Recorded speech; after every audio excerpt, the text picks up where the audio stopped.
जय सिया राम। आइए हम मंगलाचरण में फिर से चलते हैं। जय श्री राम। सुन समुझई जन मुदित मन मंजई अति अनुराग लयहि चार फल अछत तन साधु समाज प्रयाग। जो मनुष्य संत समाज रूपी तीर्थराज का प्रभाव प्रसन्न मन से सुनते और समझते हैं और फिर अत्यंत प्रेम पूर्वक इसमें गोते लगाते हुए शरीर के रहते ही धर्म अर्थ काम मोक्ष चारों फल पा जाते हैं। मंजन फल पे कहीं तत्काला काक होय पिके बकऊ मराला। सुने आचिरज करे जन कोई सत्संगत महिमा नहीं गोई। और इस तीर्थराज में स्नान का फल तत्काल ऐसा देखने मिलता है कि कौवे कोयल बन जाते हैं और बगुले हंस। ये सुनकर कोई आश्चर्य न करे, क्योंकि सत्संग की महिमा छिपी नहीं है। वाल्मीकि नारद घट जोनी निज निज मुख ने कही निज होनी। जल थल चर नभ चरे नाना रे जड़ चेतन जीव जहाना। वाल्मीकि जी, नारद जी और अगस्त्य जी ने अपने अपने मुखों से अपनी होनी जीवन का वृतांत कही है। जल में रहने वाले, जमीन पर चलने वाले, आकाश में विचरने वाले नाना प्रकार के जड़ चेतन जितने जीव इस जगत में हैं। मत कीरत गति भूत भलाई जब जेहि जतन जहाँ जय पाई। जो जानव सत्संग प्रभाऊ लोकहु वेद नाने उपाऊ।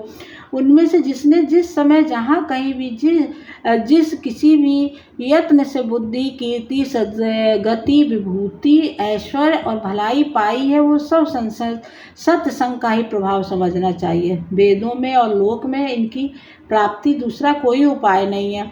बिन सत्संग विवेक न होई राम कृपा बिन सुलभ न सोई।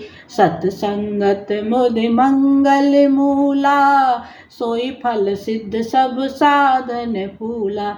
सत्संग के बिना विवेक नहीं होता और श्री राम जी की कृपा के बिना ये सत्संग सहज में मिलता ही नहीं है। सत्संग आनंद और कल्याण की जड़ है। सत्संग की सिद्धि प्राप्ति ही फल है और सब साधन तो फूल है। असठ सुधरहि सत्संगत पाई पारस परस कुघात सुहाई। विधिवस सुजन कुसंगत परहि फन मन सम निज गुण अनुसरई। दुष्ट भी सत्संगति पाकर सुधर जाते हैं, जैसे पारस के स्पर्श लोहा सुहावना हो जाता है, सुंदर सोना बन जाता है। किंतु दैव योग से यदि कभी सज्जन कुसंगति में पड़ जाते हैं तो वे वहाँ भी सांप की मणि के समान अपने गुणों का ही अनुसरण करते हैं। अर्थात जिस प्रकार सांप का सत्संग पाकर भी मणि उसके विष को ग्रहण नहीं करती तथा अपने सहज गुण प्रकाश को नहीं छोड़ती, उसी प्रकार साधु पुरुष दुष्टों के संग में रहकर भी दूसरों को प्रकाश ही देते हैं। दुष्टों का उन पर कोई प्रभाव नहीं पड़ता है। विधि हरि हरि कवि को विधि बानी कहते साधु महिमा सकुचानी। सोमो सन कही जाति न कैसे साक बनिक मन गुण गण जैसे। ब्रह्मा विष्णु शिव कवि और पंडितों की वाणी भी संत महिमा का वर्णन करने में सकुचाती है। वह मुझसे किस प्रकार नहीं कही जाती, जैसे साग तरकारी बेचने वालों से मणियों के गुण समूह नहीं कहे जा सकते हैं।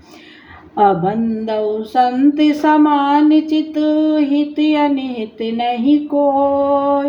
अंजल गत शुभ सुमन जिम सुमन सम सुगंध कर दो।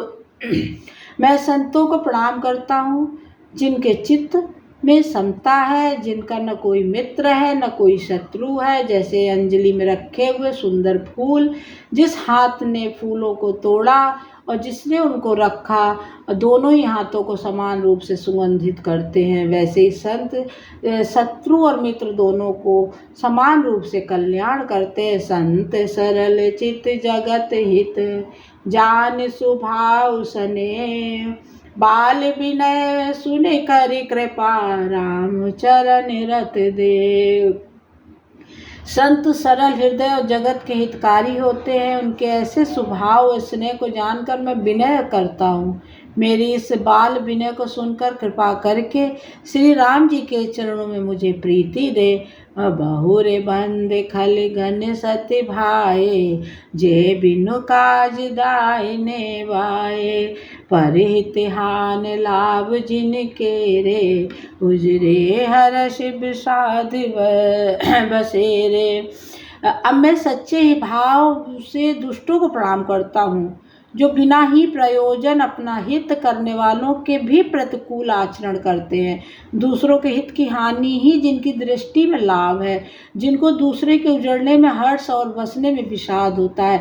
हरि हर जस राकेश राहु से, पर अकाज भट सहस बाहु से। अजय पर दोष लखहि सह साखी, पर हित घृत जिनके मन माखी। जो हरि और हर के यश रूपी पूर्णिमा के चंद्रमा के लिए राहु के समान है, अर्थात जहाँ कहीं भी भगवान विष्णु या शंकर के यश का वर्णन होता है, उसी में वे बाधा देते हैं। दूसरों की बुराई करने में सहस्र बाहु के समान वीर है, जो दूसरों के दोषों को हजार आंखों से देखते हैं और दूसरों के हित रूपी घी के लिए जिनका मन मक्खी के समान है, अर्थात जिस प्रकार मक्खी घी में गिरकर उसे खराब कर देती है, स्वयं भी मर जाती है, उसी प्रकार दुष्ट लोग दूसरों के बने बनाए काम को अपनी हानि करके भी बिगाड़ देते हैं। तेज कृशान रोष मही शेषा, अघ अवगुण घन घनी घनेसा। धन धनी धनेसा, उदय केत समहित सबही के। कुंभकर्ण सम सोवतनी के।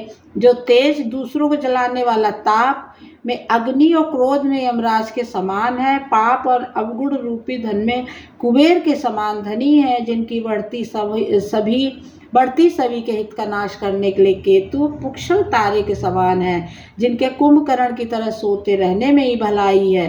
परे अकाज लग जनु पर हरही, जिमहि मैं उपल कृषि दल गरही।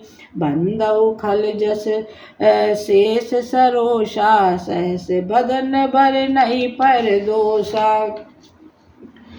जैसे ओले खेती का नाश करके भी अपने आप गल जाते हैं, वैसे ही दूसरों को काम बिगाड़ने के लिए अपना शरीर तक छोड़ देते हैं।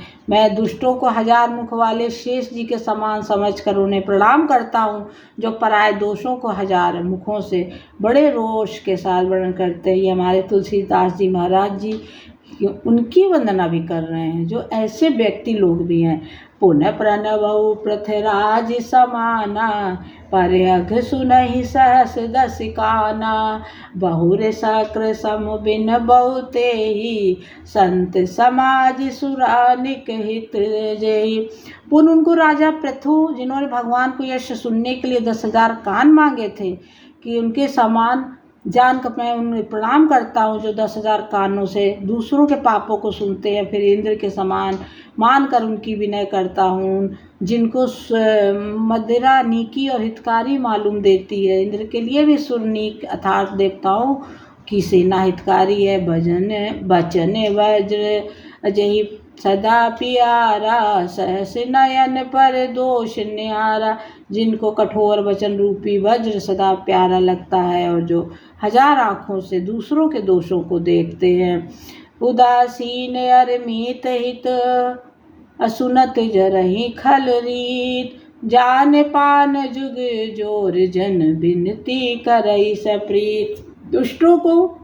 दुष्टों की यह रीति है कि वे उदासीन, शत्रु अथवा मित्र किसी का भी हित सुनकर जलते हैं। ये जानकर दोनों हाथ जोड़कर ही जन प्रेम पूर्वक उनसे विनय करता है। जहि विधिनाथ होई हित मोरा, करहु सो बेग दास मैं तोरा। मंगल भवन अमंगल हारी, द्रवहु सो दशरथ अजिर बिहारी। जय सिया राम, जय सिया राम।